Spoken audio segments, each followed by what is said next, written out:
안녕하세요 여러분, 도쿄뮤직입니다. 금요일부터 일요일까지 약 3일에 걸쳐서 휴장이었는데요. 이 휴장인 기간 동안 적어도 테슬라에서만큼은 정말 많은 일이 있었던 것 같습니다. 트럼프 대통령이 One Big Beautiful Bill Act라고 해서 최종적으로 통과를 시켰고요.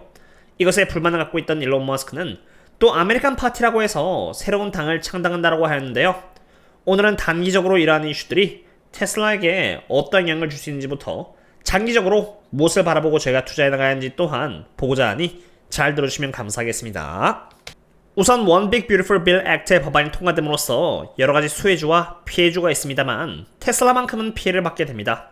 어떤 기업이 수혜를 받을 수 있는지는 이미 제가 저희 멤버십들 상으로 이렇게 분석을 드렸고요. 실제로 저도 이미 보유하고 있으며 당연히 1차적으로 10% 넘게 오른 상태인데 수혜주에 대해서 알고 싶으시다면 해당 포스트를 보시면 될 것 같고요. 우선 테슬라가 어떤 부분에 있어서 피해를 입게 되는지부터 보고자 합니다. 우선 총 테슬라는 이번 법안으로 인해서 총 3가지에서 피해를 입게 됩니다.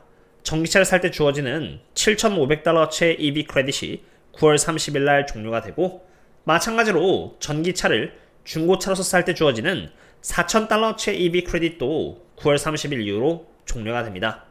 여기서 추가적으로 Regulatory Tax Credit 또한 갑자기 줄어들지는 않겠지만 미국에 있는 전통 자동차 기업들로 하여금 환경으로 인해서 크레딧을 더 이상 살 필요가 없어지기 때문에 이 부분이 줄어들면서 테슬라의 실적에 압박 요인을 줄 수 있게 되었습니다. 우선 여기 1번과 2번에 해당하는 부분들은 9월 30일 이후 종료가 될 것이고, 그 말인즉슨 테슬라를 사려고 했던 입장에서 9월 30일 이후에 사면은 손해이기 때문에 하루라도 빨리 사기 위해서 사재기를 할 것이고, 그로 인해 25년 3분기의 추가량 성장률이 잘 나온 모습이 나올 수도 있다는 생각이 듭니다. 이러한 가운데 실적 측면에서 큰 변수 중 하나는 여기 Regulatory Tax Credit인데요. 테슬라의 매출액이 우선 어떻게 구성되는지를 보시면은 Regulatory Credit은 2025년 약 100빌리언 달러 정도의 총 매출액 속에서 2.6% 정도밖에 되지 않을 정도로 생각보다 비중이 적습니다. 하지만 이것은 매출액을 기준으로 봐서 그런 것이지 사실 전체적인 매출액에서 마진율이 100% 나온 것은 Regulatory Credit인지라 이 Regulatory Credit이 빠져버리면은 실적 중에서 중요한 지표로서 고려되는 EBITDA나 Earning per Share, EPS에서 어느 정도의 변화가 있을 수 있다는 것입니다. 실제로 2025년 기준 Regulatory Credit의 수치는 약 2.5빌리언 달러 정도가 될 것으로 예측이 되고 있습니다.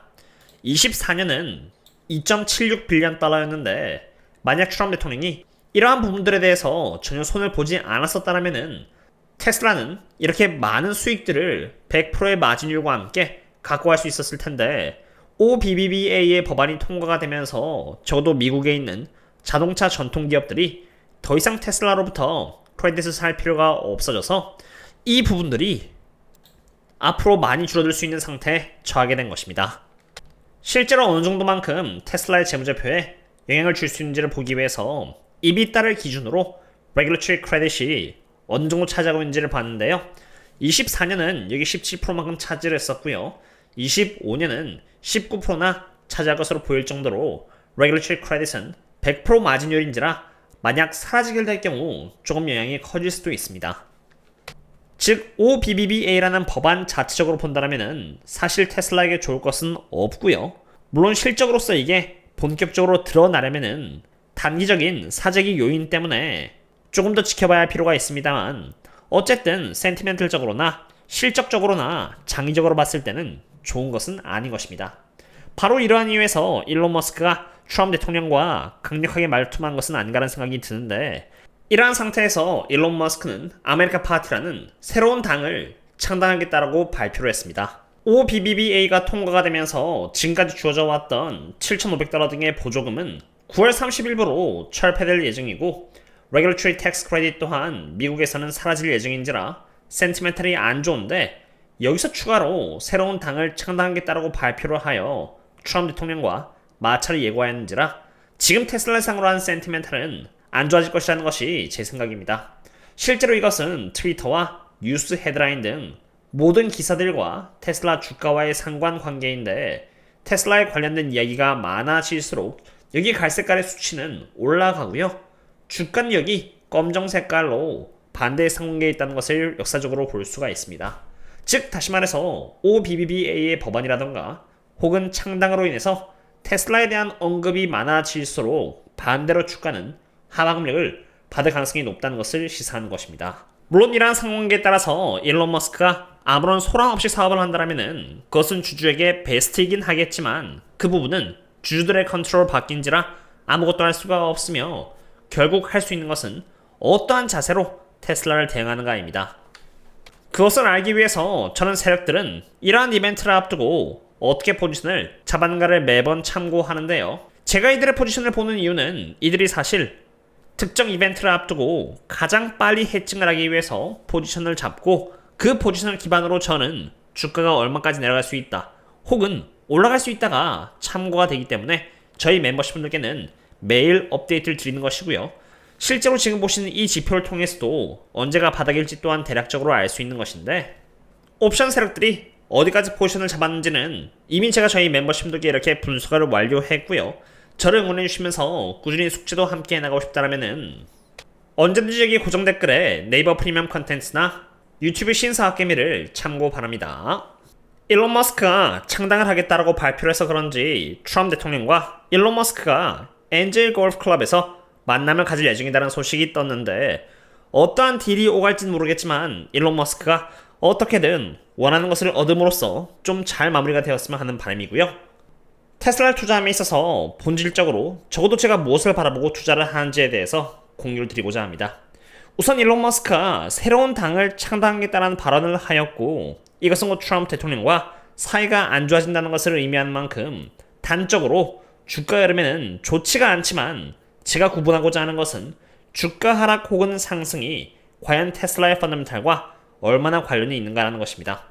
물론 당을 창설하여 트럼프 대통령이 예를 들어서 자율주행이나 이러한 부분들에 대해서 태클을 건다라면은 그것은 조금 더 심한 악재가 될 수는 있겠지만 제가 사실 진짜 주식을 팔고 투자를 포기해야 하는가 아니면은 오히려 바이더 딥의 기회로 삼아야 하는가에 대한 여부는 악재가 비즈니스 모델에 영향을 줄 수 있는 본질적인 문제에 있는가에 있습니다. 즉 만약 일론 머스크가 추진하고 있는 자율주행 로보택시나 옵티머스 로봇에 굉장히 큰 결함이 발견되어서 이제 그만둬야 한다는 지경에 오지 않는다면은 웬만한 이슈는 지금까지 테슬라가 과거부터 보여줬던 많은 변동성 중 하나일 뿐인 것입니다. 그것을 알기 위해서 테슬라의 주가가 무엇으로 이루어져 있는지를 먼저 파악해보고자 합니다. 이것은 르네상스 기관 측에서 테슬라를 평가한 것인데요.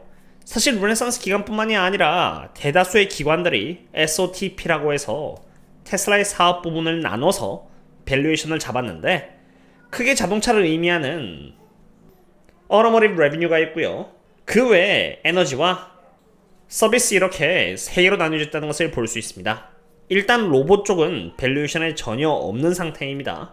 가장 큰 부분이 여기 어터모티브 레비뉴로 이곳에다가 약 110배 정도의 P 멀티플이 주어졌는데 이렇게 큰 밸류가 주어진 이유는 여기 적혀져 있는 것처럼 전기차 때문이 아니라 자율주행인 로보택시 때문이라고 이렇게 밝힌 바 있습니다. 바로 그러한 이유에서 자동차와 자율주행 관련 매출액이 2026년에 약 93빌리언 달러가 잡힐 예정이고 여기서 순이익률 10%가 이렇게 잡혀서 순이익은 9.3빌리언 달러 정도인데 여기서 로보택시라는 이유로 110배의 P 멀티플이 잡혀서 자동차 부분에 한해서 1026빌리언 달러의 가치를 테슬라가 이룰 수 있을 것이라고 평가가 되고 있는 것입니다.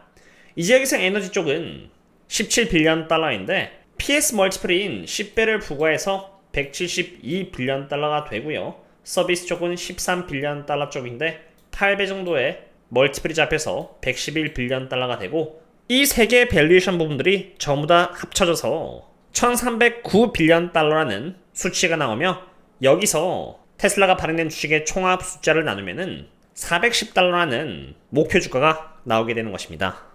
즉 제가 테슬라를 투자함에 있어서 중요하게 바라보고 있는 부분은 OBBBA라던가 창당의 여부가 아니라 밸류에이션에서 가장 큰 비중을 갖고 있는 로보택시가 어떻게 흘러갔느냐입니다. 로보택시의 전망이 발달하면은 테슬라의 이러한 밸류에이션은 당연히 정당하며 앞으로 얼마나 더 잘 흘러가냐에 따라서 더 높은 밸류를 인정받아서 주가가 올라갈 수 있고요.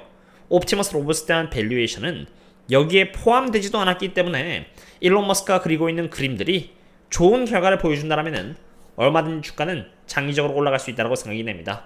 참고로 로보택시가 어떠한 구조를 갖추고 있길래 사업적으로 엄청난 포텐셜을 갖고 있는지 또한 제가 매우 자세하게 브레이크다운해서 분석하였으니 나머지 분석글들을 참고하시면 좋을 것 같고요.